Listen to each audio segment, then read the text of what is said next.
This week's episode is brought to you by Audible. Audible is the internet's leading provider of audio entertainment with over 150,000 titles to choose from. When you're done with this episode, go to audiblepodcast.com/revolutions.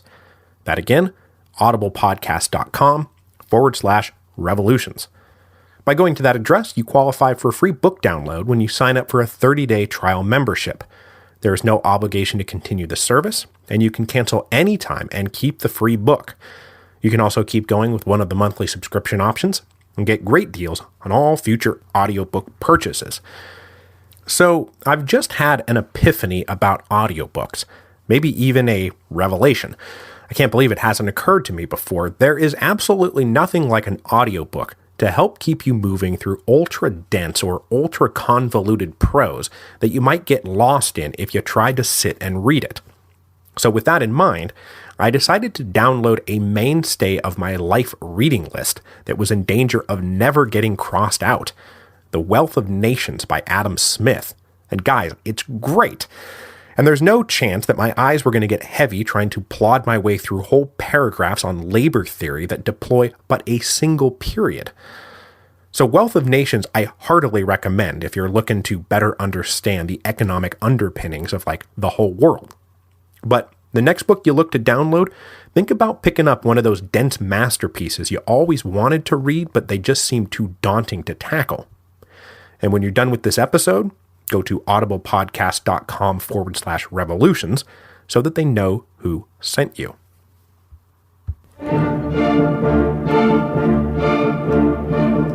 Hello, and welcome to Revolutions. Episode 3.24, The September Massacres. So last week, we witnessed a massive turning point in the French Revolution, a massive turning point in world history.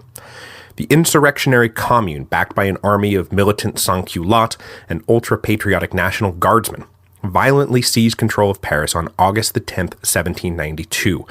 The king was now suspended, the royal family in prison.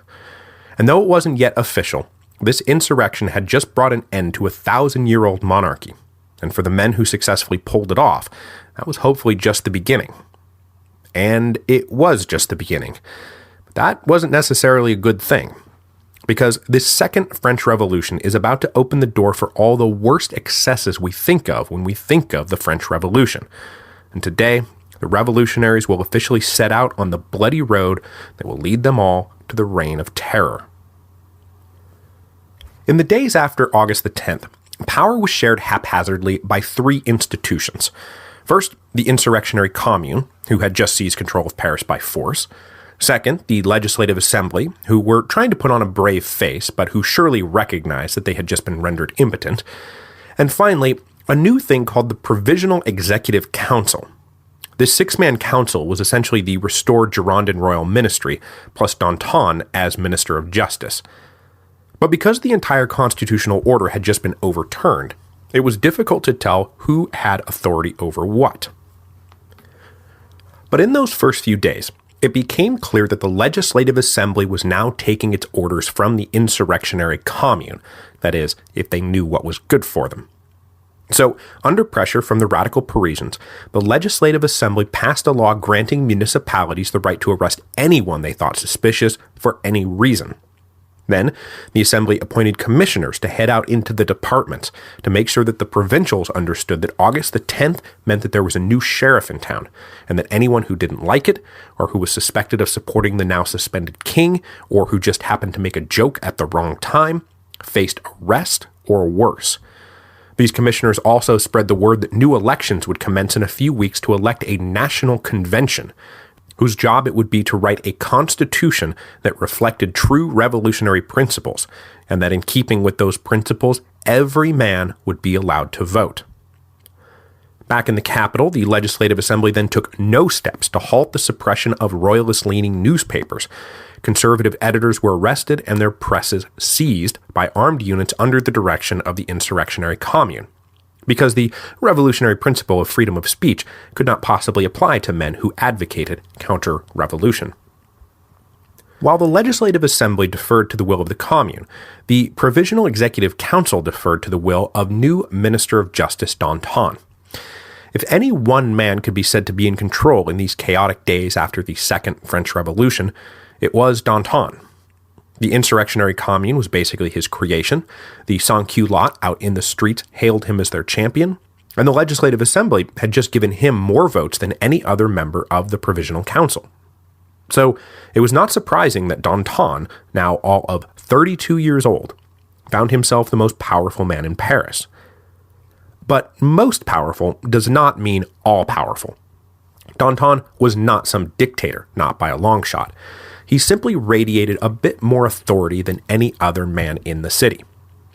Yielding to this radiant authority, the Legislative Assembly appointed Danton's close confidants, Camille Desmoulins and Fabre d'Eglantine, to be his official secretaries, and then they voted the Justice Minister 550,000 livres to go attend to his duties. Danton and his friends then started spending this money right away, mostly to build up a network of spies and informants to quickly root out all the internal enemies of France before they could form a fifth column to aid the about-to-invade Allied armies. Now, just to foreshadow a little bit, though, the liberal spending of all this money, the inadequate receipts kept, and the elevation of d'Eglantine to a position of official power would all come back to haunt Danton. But for the moment, he had things to do, money to pay for it, and trusted friends to help him get it done. After the insurrection, Danton himself was pretty much forward-looking. That is, what can we do to prepare Paris to defend itself from the Austrians and Prussians? But his sans-culotte friends out in the streets, and their representatives in the Paris sections and the insurrectionary Commune, were stuck looking backward. Specifically, they wanted revenge on all those who had spilled patriot blood on August the 10th. So that meant the few Swiss guards left alive, and a few other random army officers and court functionaries who had been taken into custody. The whole insurrection was now being cast as a necessary response to some vaguely defined royalist conspiracy, and the conspirators had to be punished. But more generally, the sans-culottes now demanded all the revolution's enemies be hunted down and locked up, reserving particular wrath for non-juring priests who had abused the leniency with which they had been treated to foment counter-revolution. It was time for that leniency to end. So under pressure from the sections, the Legislative Assembly decreed that a new civic oath must be taken immediately to distinguish the patriotic clergy from the traitorous clergy. And finally, there was one guy above all who the sans-culottes singled out for intense hatred: the Marquis de Lafayette, aka the Butcher of the Champ de Mars. The Parisians wanted his head on a platter, and they wanted it right now. Danton himself personally loathed Lafayette, and so he wasted no time obliging his people. On August the 14th, a warrant was issued for Lafayette's arrest. Out on the frontier, Lafayette was tipped off about the warrant, and knowing full well that if he gave himself up, he would likely be put on trial and executed, he did the prudent thing. Accompanied by a few loyal officers, he packed his bags, and on August the 17th, he crossed the lines into the Austrian Netherlands. Now, since the start of the war, French officers who deserted across the lines had, for the most part, been allowed to pass through Austrian territory unmolested. It made sense to encourage defections.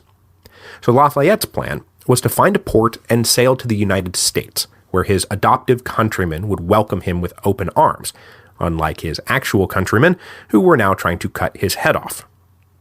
But when Lafayette's party encountered another French émigré officer attached to the Austrian army, the émigré recognized Lafayette, and Lafayette was in way too deep with the revolution to just be allowed to pass like some disgruntled second lieutenant. Lafayette was taken into custody, declared a prisoner of state by a military tribunal, and then transferred to an old fortress run by the Prussians. He would remain in Prussian custody until May 1794, when he was handed back over to the Austrians, who would then keep him locked up until Napoleon negotiated his release in the Treaty of Campo Formio in 1797, which we'll get to roughly 147 episodes from now. During Lafayette's captivity, emissaries from the United States tried to get him released, but they lacked the standing to pull it off. They did, however, do him one signal favor. Congress passed a bill granting Lafayette full back pay for his 6 years' service as a general in the Continental Army, a bill quickly signed by Lafayette's surrogate father and now President of the United States, George Washington. And that money is what Lafayette would live on during his 5 years in prison. The same day Lafayette slipped over the lines, August the 17th, the Legislative Assembly gave in to further pressure from Paris and established an extraordinary tribunal to prosecute those who had committed counter-revolutionary crimes on August the 10th. A few days later, this tribunal handed down its first guilty verdict. An administrative secretary of the Paris National Guard was sentenced to death for his role in the alleged royalist conspiracy. His execution on August the 21st would have been unremarkable were it not for the method of his execution. Because that's right, my friends, it's time to finally introduce one of the most famous characters of the French Revolution, Madame la Guillotine. The unfortunate secretary of the Paris National Guard holds the distinction of being the first political prisoner executed with the guillotine. And oh boy, will he not be the last. Now, as some of you may know, the guillotine, or as it was initially called, the machine, was conceived as an instrument of humanitarian reform. Capital punishment in the bad old days was a brutal process. Criminals were hanged, broken on the wheel, drawn and quartered.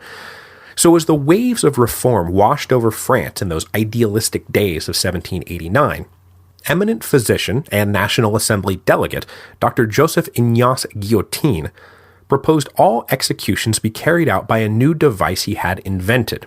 A device I'm sure you're all familiar with, so there's no need to describe how it works in detail. The benefits of Guillotine's machine were twofold. First, it would end needless and frankly barbaric suffering inflicted on the condemned. Second, it would bring a measure of equality to the process of executions. In the new era ushered in by the Declaration of the Rights of Man, why should nobles alone enjoy the privilege of having their heads chopped off? But the National Assembly never moved on the proposal, and Guillotine shelved his plans for the machine. After the Legislative Assembly convened in 1791, however, radicals in the Jacobin Club started agitating again for the idea that every condemned citizen should die in the same way. That is, if they weren't as radical as Robespierre, who wanted to abolish capital punishment altogether. So these radicals started working on a plan to extend the privilege of beheading to everyone. But nervous Paris executioners explained that beheading someone took precision and concentration, and if the lines got long, the quality of their work might suffer, and if the quality of their work suffered, who knew how much the condemned would suffer? So, the plans for Dr. Guillotine's machine were dusted off, and problem solved. In April 1792, just as war fever was hitting a fever pitch, the Legislative Assembly took time out of its day to order a piano maker to build a prototype of Guillotine's machine. Once the prototype proved effective on corpses, it was handed over to the executioners of Paris. On April the 25th, a convicted highwayman became the first official victim of La Guillotine. And everyone in the crowd that day agreed it was a major letdown. Usually they got to watch the victim flail around for a bit, but this was all zip, thud, the end. What is the fun in that? So getting back to it, although the extraordinary tribunal had just found a royalist conspirator guilty and executed him, and would, over the next few weeks, find more men guilty and execute them, the pace of their work was far too slow for the liking of the sans-culottes. And these hungry lower classes of Paris were fed red meat by that friend of the people, Jean-Paul Marat. Now, up until this point, Marat had been regarded by Danton's inner circle of the Courtellier leadership as a crank to be tolerated. His angry screeds were lively, and certainly directed at the right people, but they also never circulated widely enough to really be a problem. So the leaders of the Courtellier indulged and protected Marat. But after August the 10th, Marat suddenly became the voice of the Parisian sans-culottes, and his circulation skyrocketed. He seemed to be the only man willing to say what they were all trying to say. There are enemies in our midst, and they must be destroyed before we are destroyed. Marat really came into his own after August the 10th, and the articles he wrote left little to the imagination. The enemies of the revolution should be rounded up and killed. France must be cleansed if she was going to be saved. Marat was no longer a fringe crank. He was now a murderous force to be reckoned with. In the midst of all this, really, really bad news started coming in on the war front. On August the 19th, the Allied army of Prussians, Austrians, and French émigrés, led by the Duke of Brunswick, finally launched their invasion and took the fortress at Longwy without a fight. Word of this got back to the capital on August the 26th, sparking a new round of paranoid fears that the French army was full of traitors happily clearing the Allies a path to Paris, and that Paris was full of traitors ready to hand over the keys to the city once they arrived. The Legislative Assembly immediately gave all non-juring priests 2 weeks to either take the new civic oath or leave the country. After that, if they were caught, they would be deported to Guyana. But of course, these days, no one was allowed to leave Paris without a passport, and those passports were issued by the Paris sections. So you can imagine how many non-juring priests strolled into the sectional assemblies to ask for said passport. So while the city slowly locked down and the enemies of the state were locked in, Marat howled for counter-revolutionary blood, and the pressure inside Paris began to grow unbearable. With the capital now seriously threatened by the Allied army, there was some loose talk, specifically from Interior Minister Roland, that the revolutionary leadership should withdraw from Paris to avoid being captured by the enemy. But Danton would have absolutely none of this, and on that point, he and Jacques-Pierre Brissot agreed. They would die before they ran. To organize a defense of the city, Danton organized a systematic search of Paris, ostensibly to look for guns, ammunition, or able-bodied men who could be used to fight the approaching Allied army. But that was really just the pretext fed to the Legislative Assembly to get them to approve the house searches. Really, it was about barging into homes and rounding up anybody who was suspect, knew someone who was suspect, or had the same name as someone who was suspect. On August the 30th and 31st, armed companies started banging down doors and hauling out suspects. In all, about 3,000 were rounded up and shoved into the various Paris prisons, all of which were now badly overcrowded. What to do with these prisoners became a topic of heated discussion.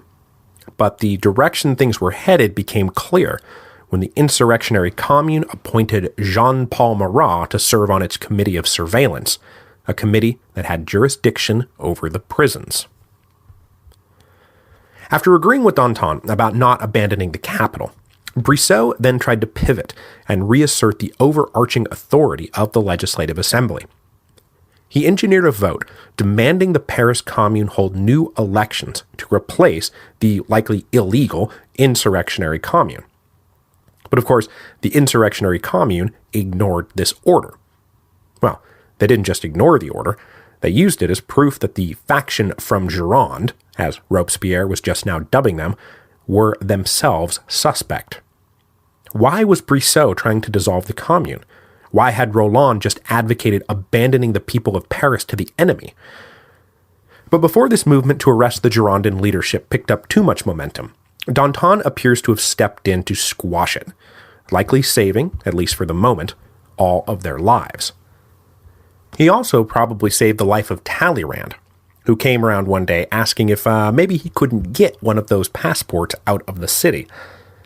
Despite having just rendered his most revolutionary service yet, drafting a defense of the August 10th insurrection that would be transmitted to the courts of Europe, Talleyrand could see that at the moment Paris was no place for anyone connected to the church or the nobility, and he was connected to both.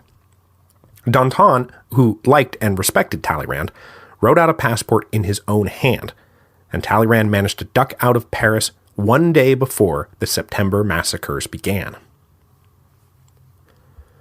Now, through all of this, the Allies continued their methodical advance on Paris.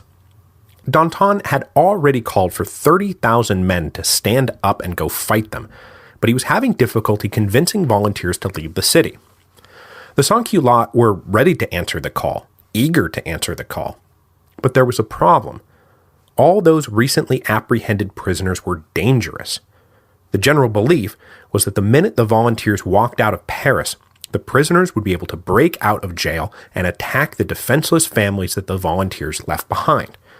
We simply cannot allow our women and children to fall into the hands of the evil counter-revolutionary swine.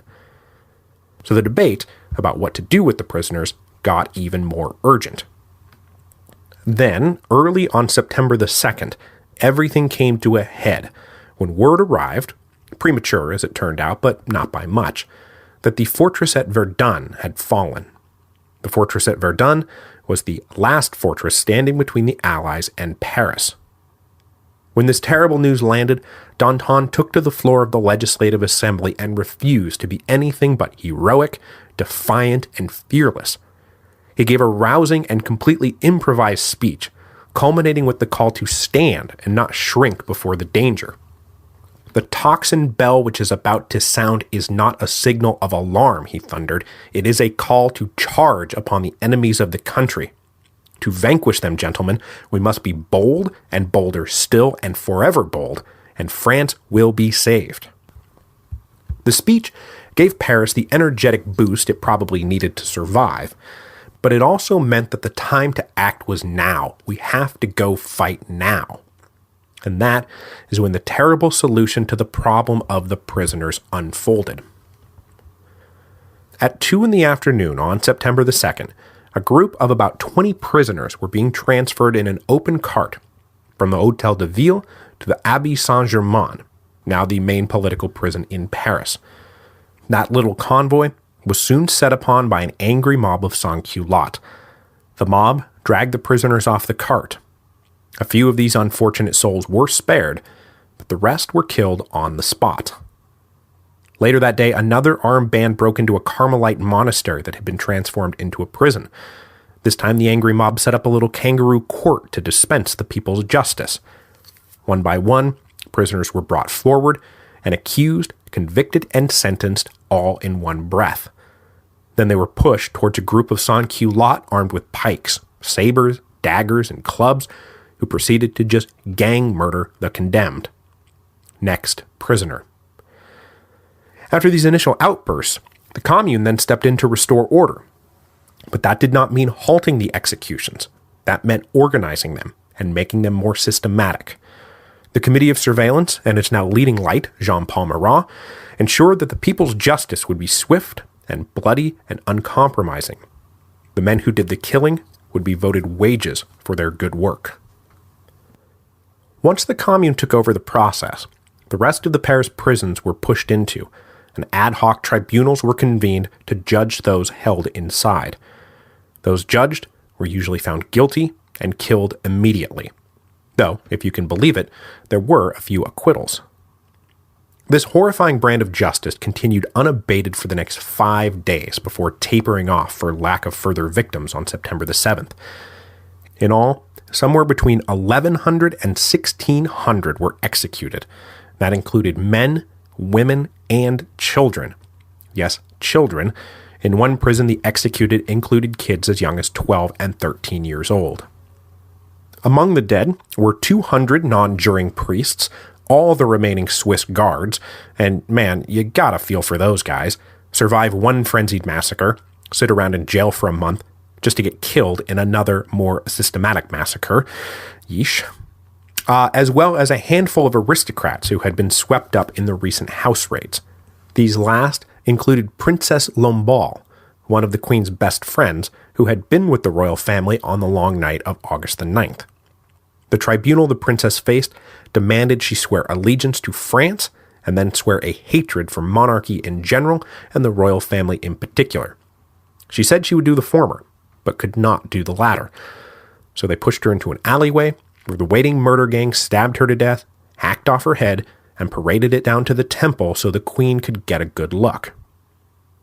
And in case you're wondering, the royal family themselves escaped the September massacres, but only because when an armed soldier burst into their quarters, Louis dressed the soldier down and ordered him to get the hell out of there. A lifetime of deference to the sovereign was apparently a hard habit to break, and the royal family was spared. For the moment. The majority of those killed in the September Massacres, however, were simply common criminals who had been arrested at a really, really bad time. So what political crime could they be guilty of? Well, the tribunal settled on this.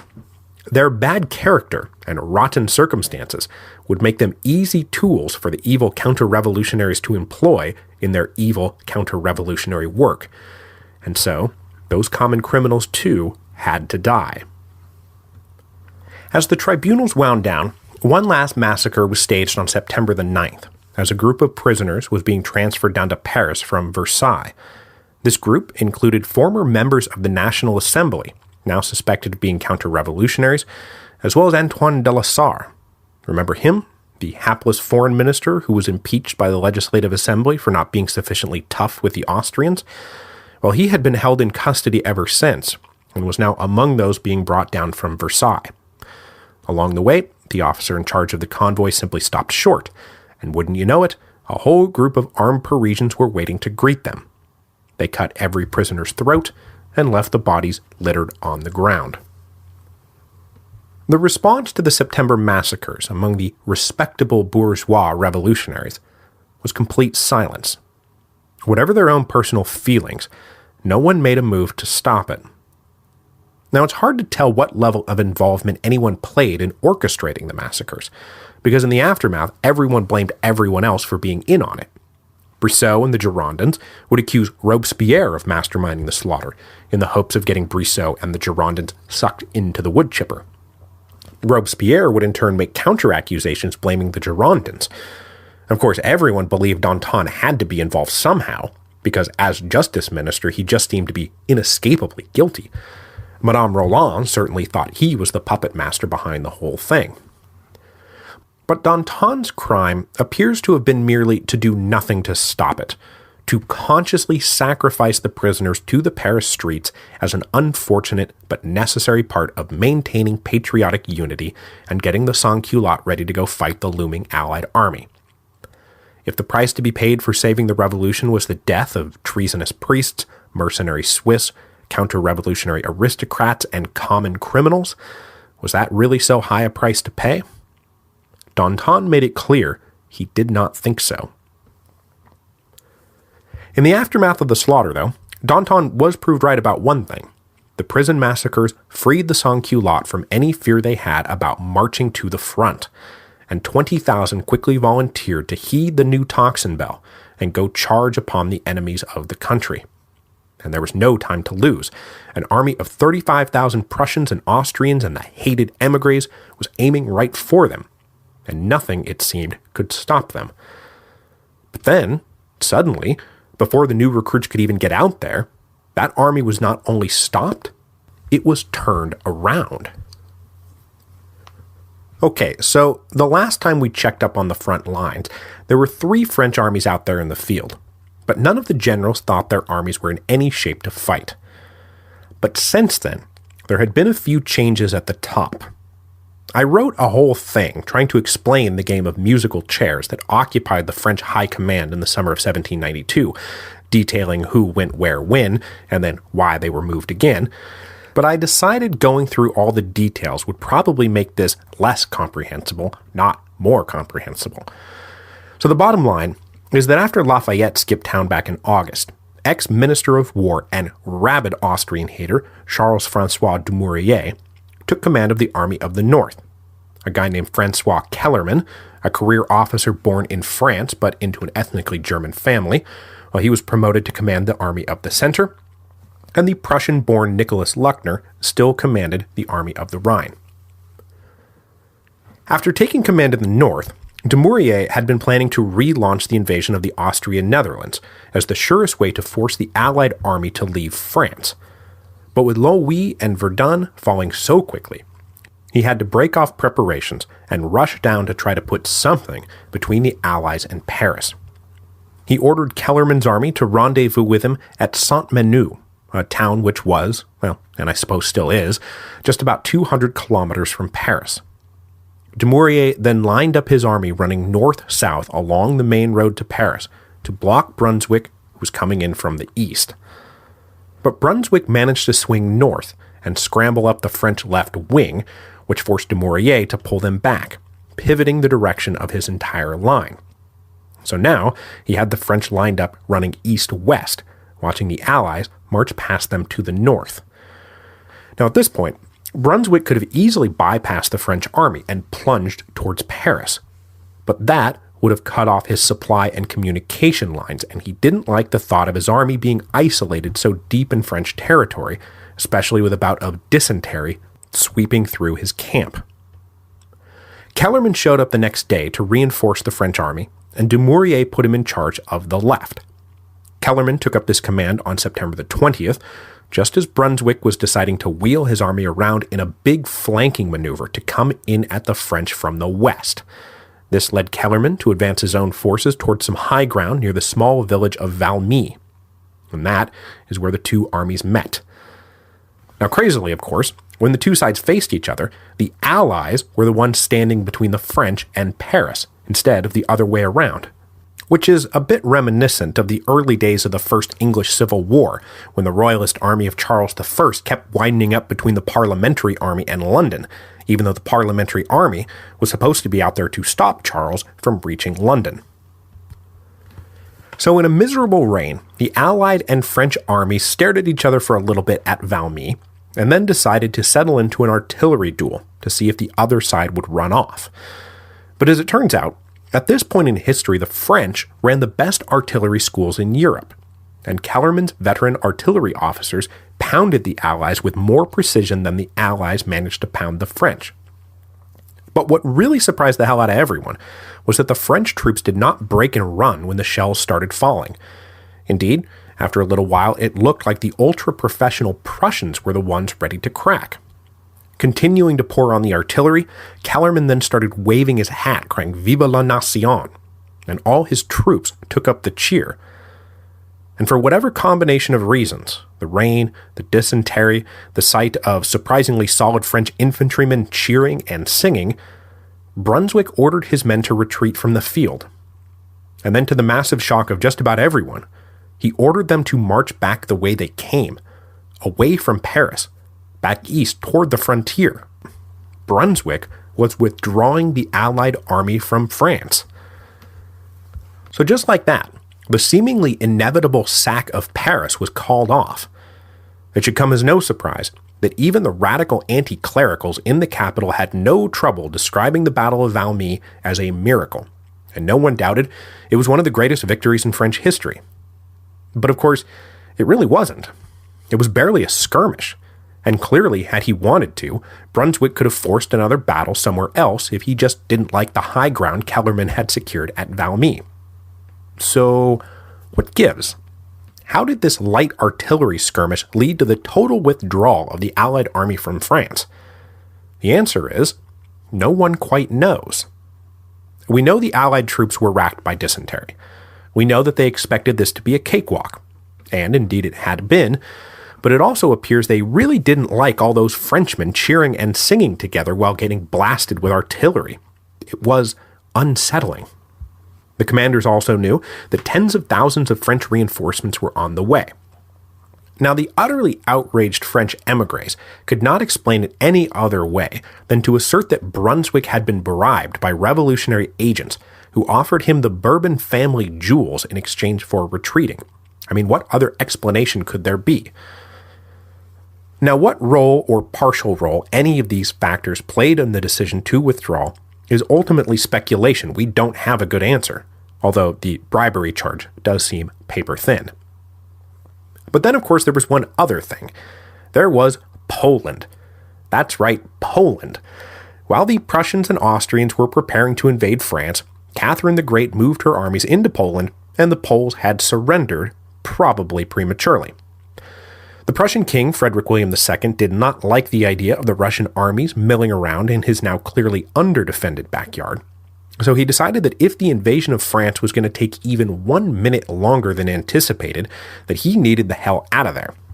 And it looked like it might now indeed take more than 1 minute longer. So he wanted his guys the hell out of there. So maybe it was for this reason, maybe it was for all those other reasons. But whatever it was, the Allies were now in retreat, and Paris was saved. The great and miraculous victory at Valmy on September the 20th, 1792, just so happened to coincide with the opening of the next great political phase of the French Revolution, because the very next day, the newly elected National Convention replaced the now defunct Legislative Assembly in the menage of the Tuileries Palace. Next week, we will introduce the convention, which will become the battleground within which and over which those worst excesses of the French Revolution will now play out. But next week is going to be insanely busy for me on the home front, so next week's episode might be a bit shorter than usual. But my plan is at a minimum to get the National Convention off the ground. Finally, I'm going to end with an enormous and heartfelt thank you to all of you who supported the fundraiser. It was a huge success. We sold 2,060 shirts, 1,590 copies of the Five-Sided Cross, and a good number of books from the History of Rome library. Now, no one bit at the Pick a Revolution, Any Revolution, but I've got an idea about that for next time. So, the big bulk t-shirt order is now being processed. I'm not sure of the exact timeline of when everything will be approved, printed, and then start shipping, but if you've been waiting patiently for your shirt, you will hopefully be getting an email confirmation about shipping soon. Thank you all very, very much. I'm not going anywhere.